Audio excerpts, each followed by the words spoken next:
y que tiene que ver principalmente con dos cosas o con dos acontecimientos muy precisos y muy comunes en la década del 60, que son la tecnificación de la vida y el pluralismo moral. Dicho en otras palabras, los planteos que se producen en la década de 60 con el impacto tecnológico y la aparición de nuevas actitudes sociales y culturales y la aparición de la defensa de, sobre todo, de las minorías sociales que van a dar lugar a numerosos actos relacionados no solamente con la medicina, sino también con las ciencias políticas, con la ética y con la moral. El término bioética es usado por primera vez por un oncólogo norteamericano que se llama Van Potter en el año 1970, en un artículo llamado La ciencia de la supervivencia. En él prepara su primer libro relacionado con este tema, que se llama Puente Bioética, Puente hacia el futuro. En este primer libro, Potter plantea la unificación y la formación de puentes entre las ciencias más duras, de las ciencias sociales, entre la medicina, junto con la tecnología, las ciencias naturales y la ética. Esta disciplina, el nacimiento de la bioética como primera disciplina, comienza a desarrollarse en Estados Unidos, en donde en una unión de teólogos, médicos, abogados, filósofos, trabajadores sociales, se dedicaron a examinar los problemas que daban origen a las nuevas tecnologías no existentes hasta ese momento. Acuérdense que particularmente, como lo ve Mainetti, con las nuevas formas de nacer, procrear y morir, se inicia principalmente el desarrollo de la genética, es decir, consejo genético, diagnóstico prenatal, uso de anticonceptivos, reanimación, respiradores, hemodiálisis, trasplante de órganos, etcétera, etcétera, da lugar a que toda esta nueva tecnología tenga por detrás la formación o el desarrollo de una cultura de normativas. Y estas normativas van a ser principalmente éticas y morales. Por eso se dice en algún momento que la bioética es como un puente entre la ciencia y la conciencia. A la par del aumento o del desarrollo del impacto tecnológico, existe una nueva cultura, y esta nueva cultura está relacionada con el cuestionamiento de la autoridad, con la aparición de las defensas de las minorías, las defensas de los marginados, sobre todo de los latinos, de los negros, sobre todo en Estados Unidos, y la defensa de las minorías, hasta ese momento no tan minorías, pero por ejemplo, las defensas de las mujeres, de los niños, de los estudiantes, de los obreros, de los soldados, de los homosexuales. Es decir, en la década del 60 se produce un gran movimiento que tiene que ver con el impacto tecnológico y que tiene que ver socialmente con la defensa de una nueva forma de vivir, con la defensa de una nueva cultura. Esta historia del movimiento en Estados Unidos lo podemos ver o lo podemos analizar bajo tres aspectos. En primer lugar, las situaciones que dan lugar al nacimiento de la bioética. En segundo lugar, las regulaciones de las prácticas médicas de los profesionales de la salud. Y en tercer lugar, las instituciones que van a dar lugar a un nuevo orden académico, político y asistencial. Es decir, en primer lugar, la situación es la aparición de la tecnología y la aparición de estos problemas morales y éticos en la sociedad, en el núcleo de la sociedad. En segundo lugar, cómo comienza a producirse una regulación, cómo empiezan a aparecer normas, cómo empiezan a aparecer ciertas leyes relacionadas con esto. Y en tercer lugar, la aparición de instituciones con la formación de un nuevo orden académico, la aparición de las instituciones, de los hospitales, de las universidades, de los comités hospitalarios de ética, etc. Las primeras situaciones son disparadoras, ¿no? Y en algunos casos se van a transformar en concreciones sociales específicas, ¿no? Pero la definición de Mainetti de nacer, procrear y morir con respecto a los tres ítems más importantes en el cual da lugar el desarrollo de la bioética tiene que ver con esto. Por eso acá también figura la aparición de los primeros trasplantes, que son renales, cardíacos, la aparición del Dr. Barnard en Sudáfrica con el primer trasplante de corazón, en el año 78 el desarrollo del primer bebé de probeta en Londres, la aparición de máquinas de diálisis, el desarrollo de la quimioterapia, la aparición de la primera píldora anticonceptiva, que para algunos historiadores los dos grandes momentos del siglo XX en cuanto a tecnología y medicina tienen que ver con la teoría de la relatividad y con la aparición de la píldora anticonceptiva y un nuevo ordenamiento social en el mundo, porque la píldora anticonceptiva la coloca a la mujer en un lugar que hasta ese momento no había tenido. Por eso decimos que la bioética o el auge de la bioética se debe principalmente a dos factores: impacto tecnológico y nuevas actitudes sociales y culturales. Estas actitudes sociales y culturales hacen de la bioética un fenómeno social nuevo. Y en este fenómeno social nuevo vamos a ver que es una reforma social. Se produce una reforma en todo el mundo, pero sobre todo en el mundo occidental, que cuestiona la autoridad, que defiende a las minorías y que coincide con un momento de cambio de un orden establecido en el mundo. Entonces vamos a ver que después que se desarrolla el Código de Nuremberg en el año 1948 y la Declaración de Helsinki en el año 1964, que son hitos históricos para la medicina, aparecen, por ejemplo, la defensa de los pacientes y la defensa de los pacientes en investigación. Después del Código de Nuremberg comienza a tener auge el consentimiento informado, en donde hasta ese momento no era tan importante preguntarle a los sujetos o a los pacientes de investigación si estaban de acuerdo o no con el uso de tal o cual sustancia, sobre todo en investigación biomédica, en investigación farmacológica. Y esto da lugar al debate y a la experimentación humana a ponerle límites. Y esos límites vienen a tener como una especie de corolario cuando a partir del consentimiento y del secreto se realiza entre el año 1974 y el año 1978 en el Senado de Estados Unidos, dan lugar al informe Belmont.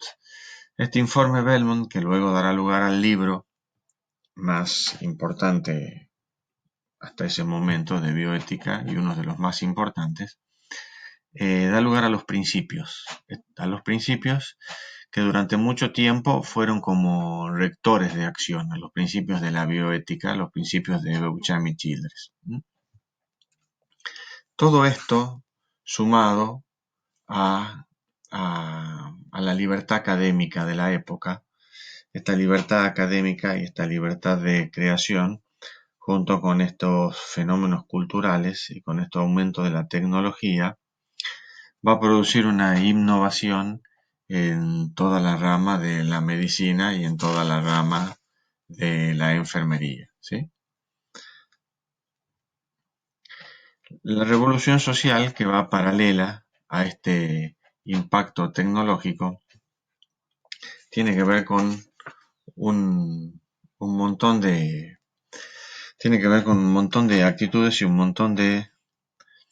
revoluciones que se producen en el mundo, sobre todo culturales, sobre todo de educación, sobre todo de familia, sobre todo en el seno de las familias, pero que en general todas estas revoluciones sociales parten de minorías y después se hacen masivas. Entonces, nombrando algunas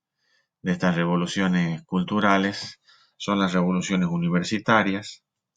tienen que ver con el Mayo francés, tienen que ver con la plaza de Tlatelolco en México, tiene que ver con la primavera de Praga,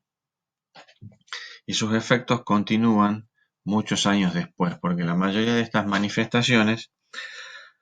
comienzan en grupos pequeños, comienzan con pequeños pedidos de reivindicaciones universitarias, como pasó en la Sorbona en el 68, y después comienzan a plegarse miembros de la sociedad, empiezan con los estudiantes, siguen con los obreros, siguen con los padres de los estudiantes, es decir, comienzan con pedidos que a veces no tienen que ver con el resultado final. Entonces, la mayoría de estas manifestaciones tuvieron lugar en universidades, por ejemplo, en Berlín pidieron por la guerra de Vietnam, en San Francisco y en Nueva York por los derechos de los homosexuales, en la Sorbona y en el barrio latino por el derecho de los estudiantes, en París contra la discriminación de hombres y mujeres en las universidades, y todas estas revoluciones que comenzaron, o estos cambios sociales, sucedieron en la década entre el 60 y el 70, ¿sí? En donde vemos, sobre todo en las universidades de Estados Unidos y de Europa, una movida contracultural contra todo lo establecido, ¿sí? Y a su vez también la aparición en esta época, la aparición de personajes muy importantes que coinciden justamente con estos cambios culturales, la aparición de Martin Luther King, la muerte de Martin Luther King, la aparición del Che Guevara, la muerte en el año 1967 del Che Guevara, etcétera, etcétera, ¿no es cierto? Por supuesto, la primavera de Praga, el Cordobazo en la Argentina, eh, la muerte de Robert Kennedy en Estados Unidos, y todos acontecimientos de esta década que producen una revolución social muy importante en el mundo. Volviendo al tema del impacto tecnológico y de la medicina, vamos a ver que también es la época del trasplante de órganos, que no solamente constituye una revolución con respecto a lo que significa tener un órgano de otra persona, sino que también esta revolución tiene que ver con la definición de muerte, con la propiedad del cuerpo,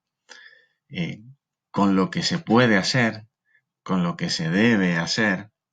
con los conflictos de intereses, con una nueva solidaridad social, porque el trasplante de órganos forma parte de una solidaridad social muy importante, con trasplantes cruzados, con una ética tradicional que tiene que ir buscando excepciones. Y las excepciones se da por esto, ¿m? Porque tenemos que cuidar el donante,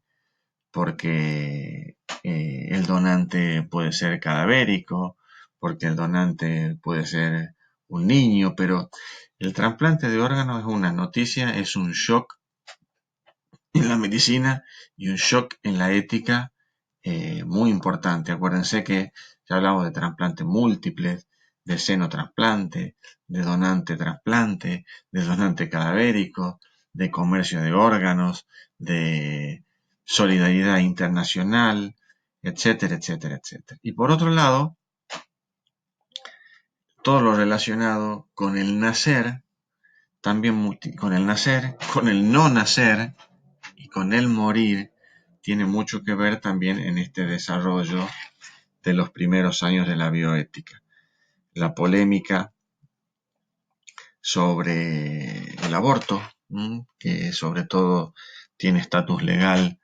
en Estados Unidos a partir del año 1973, con el caso Roe versus Wade, y con la polémica que sigue con este tema hasta nuestros días, con el derecho a la vida o no, con el estatus moral del embrión o no, con el derecho a la mujer a la privacidad y a disponer sobre su propio cuerpo, y por supuesto todo lo que nos trae también el desarrollo de la fertilización in vitro con el desarrollo o no de los embriones, y después también todos los procesos relacionados en esta época con el final de la vida, con lo que se conocía como alargamiento de la vida, con ya no verla a la muerte tan cercana, sino con la aparición de todo lo que sea respiradores, terapias, quimioterapias. Entonces, la medicina, este asalto tecnológico, genera, ¿no es cierto?, también un shock importante con las decisiones de cuándo suspender o no suspender un tratamiento, etcétera, etcétera. Todo esto produce un cambio tan importante en la relación médico-paciente que también es una relación nueva a tener en cambio a partir de la década del 60 y del 70. Porque los cambios sociales, los cambios profesionales, terminan produciendo una relación médico-paciente ya no idílica, sino completamente diferente, porque hay tantos actores en el medio y la relación médico-paciente, de pasar a ser una relación principalmente paternalista, pasa a ser una relación de negociación de derechos, de cuidado de derechos, de deberes y de deberes civiles, basada en la autonomía de las dos partes. Entonces, el paciente, como agente racional y libre, pasa a tener derechos que hasta ese momento tampoco los tenía. Y también aparece en el escenario, con tanto cambio tecnológico y con tanto cambio social, aparece una figura que tampoco no existe, que no existía, como es la figura de responsabilidad legal profesional de los profesionales de la salud. Entonces aparece la negligencia, la impericia, la imprudencia y la demanda de mala praxis, que en cierta forma es el resultado de la medicalización de la sociedad y va a generar también otro tipo de relación entre el equipo de salud y el paciente, que es una medicina que se conoce también medicina, como medicina defensiva. Entonces, el desarrollo de la tecnología, resumido acá, respiradores, radiaciones, quimioterapia, o sea, todos aquellos elementos que prolongan la vida humana. El desarrollo de técnicas sexuales reproductivas que por primera vez separan todo lo que es sexualidad de reproducción, y el congelamiento de embriones, maternidad sustituta y vientre de alquiler, temas que actualmente se habla con cierta libertad y con cierta normalidad y naturalidad, porque han pasado a ser temas de todos los días, pero en la década del 60 y la década del 70 eran temas muy novedosos y muy nuevos. Tengamos en cuenta que el primer bebé de probeta, en el año 1978, que nace en Londres, que se produce sobre todo por una técnica de fertilización in vitro, contaba, sobre todo para esta época, con una formalidad familiar que en esta época ha cambiado absolutamente. Padre y madre, óvulo de la madre, espermatozoide del padre, útero de la madre, fertilización fuera del cuerpo e ingreso del huevo o el embrión a la madre, que tenía un problema sobre todo de obstrucción de trompa. Pero esta formalidad ha desaparecido en la actualidad, porque ha cambiado el concepto de familia. La familia ya no es biparental, puede ser monoparental, o puede ser biparental de madre-madre, de padre-madre, y las técnicas de fertilización in vitro pueden hacer que legalmente un hijo no tenga ni el óvulo de la madre, ni el espermatozoide del padre, ni haya estado en el vientre de la madre. Es decir, todos estos aspectos tecnológicos que han ido avanzando, sobre todo en las técnicas de la procreación, y algo que ahora se lo da con vigencia y con actualidad, no siempre ha sido tan, y no es tan sencillo, ni ha sido tan sencillo, ha recorrido un gran camino, ¿sí? Entonces, la tecnología, la investigación genética, la clonación, la eutanasia y la aparición de nuevas enfermedades, sobre todo la aparición de una enfermedad sobre la cual no se sabía nada y sobre la cual también ha demorado un tiempo largo la parte formal de la medicina y también ha dado lugar a movimientos sociales importantes como por ejemplo la aparición del HIV. Entonces, todos son problemas nuevos, enfermedades nuevas, desafíos nuevos. Entonces, la ciencia por un lado, la ética por el otro, la moral por el otro, intentando tender un puente entre, como decíamos recién, ciencia y conciencia. A su vez, aparece otro actor también importante en este tema. La aparición de la tecnología da lugar a un costo en la salud, ¿m? Y da lugar a una palabra que no existía hasta ese momento, que es la economización de la salud. O sea, la salud se ve como un consumo, como un bien social primario, pero la salud tiene un costo, la atención médica tiene un costo y es un costo a tener en cuenta dentro del PBI de cada uno de los países. Por eso los países a partir de esta época también comienzan a hacer reformas sanitarias en donde los servicios de salud empiezan a tener coberturas parciales y también se producen cuestiones bioéticas y dilemas acerca de la equidad en la selección de los pacientes y acerca de, por ejemplo, la equidad y la justicia en el acceso a la salud en general para las poblaciones, ¿sí? Dicho todo esto, Dicho todo esto y viendo todas estas actitudes nuevas, este nuevo desarrollo de la tecnología, empiezan a haber regulaciones. Y tienen que haber regulaciones porque tiene que existir un nuevo orden normativo, tanto en la bioética como en la biomedicina. Hay nuevas reglas, hay nuevos actores, hay nuevas escenas en los hospitales, en los laboratorios. Entonces, la discrecionalidad que se producía antes pasa a desaparecer ahora porque hay decisiones importantes de carácter colectivo, de carácter económico, de carácter escrito, porque cambia también esta relación entre el equipo de salud y el paciente. Entonces comienzan a haber nuevas reglas de control profesionales que hacen de la ética y la medicina un asunto público. Entonces comienza a haber un marco o un panorama normativo de la medicina que intentan regular un montón de cosas. La investigación, los derechos del paciente, el consentimiento informado, la legislación, el derecho de los médicos, las directivas anticipadas, la reproducción, etcétera, etcétera, etcétera. En cuanto a los derechos de los pacientes, el principal o el principal dato a tener en cuenta, y ya que comienza después del año 1998, es el desarrollo o el derecho del paciente a la privacidad, a la continuidad, a la información, al consentimiento.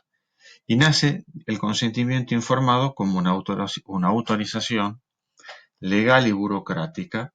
institucional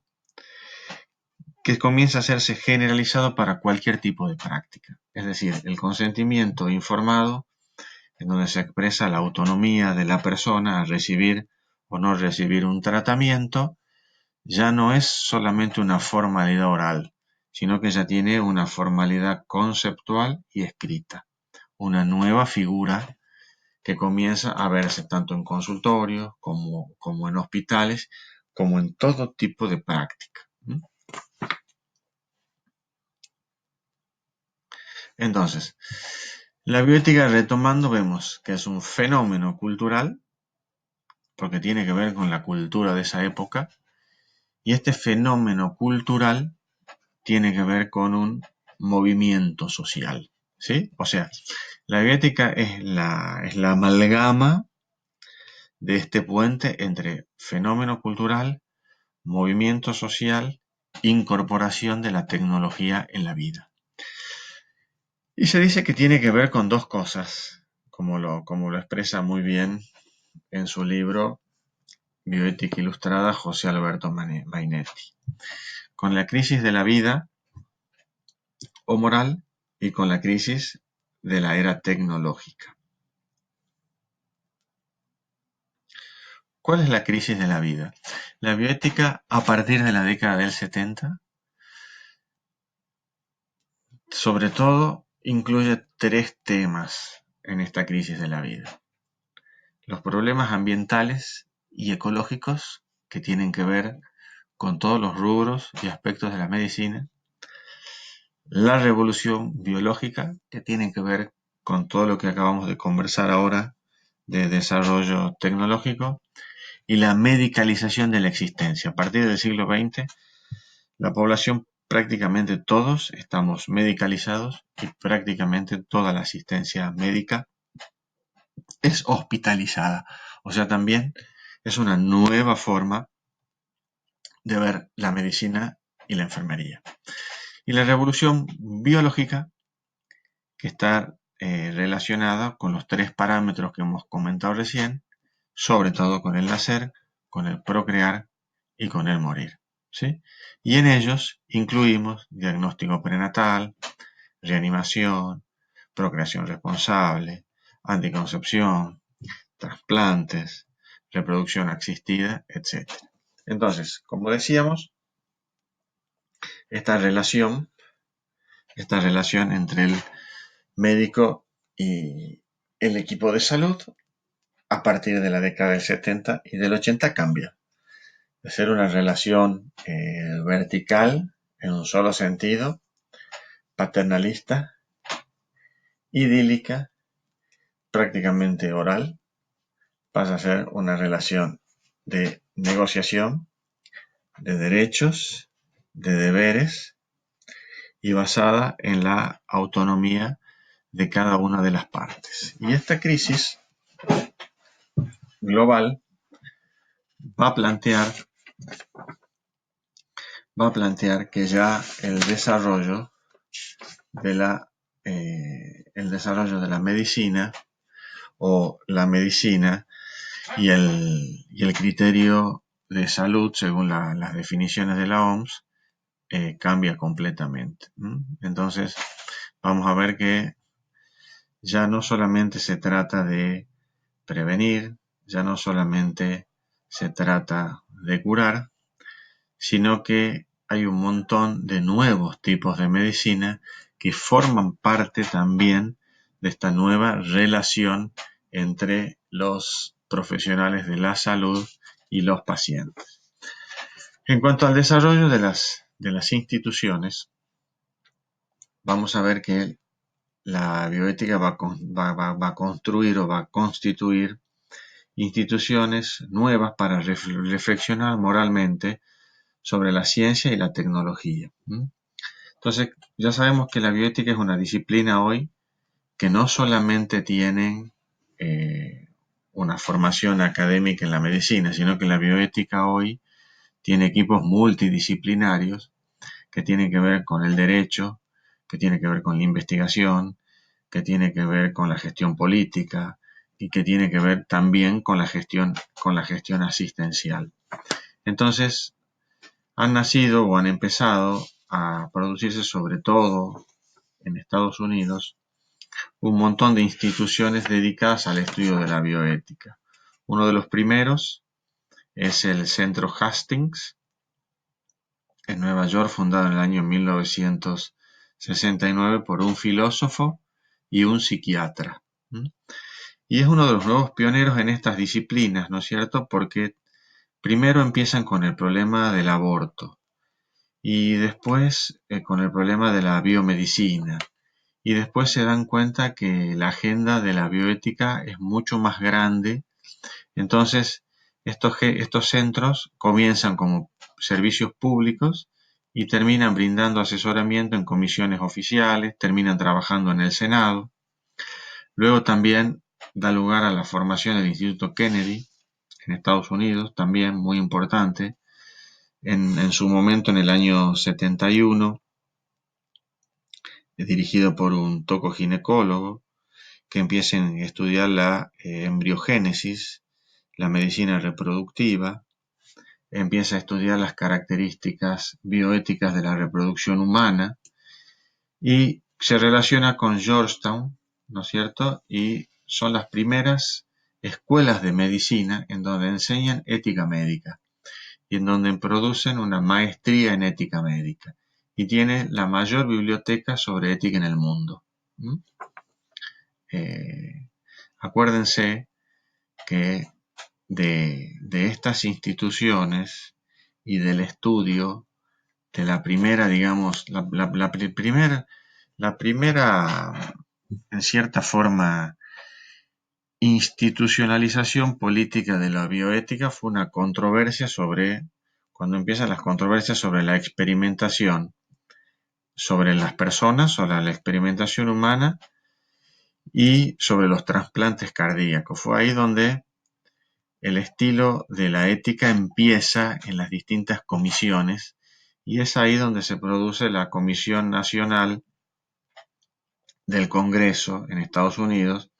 para el estudio de la ética y los problemas en la medicina y en el desarrollo de las nuevas tecnologías, ¿no? Que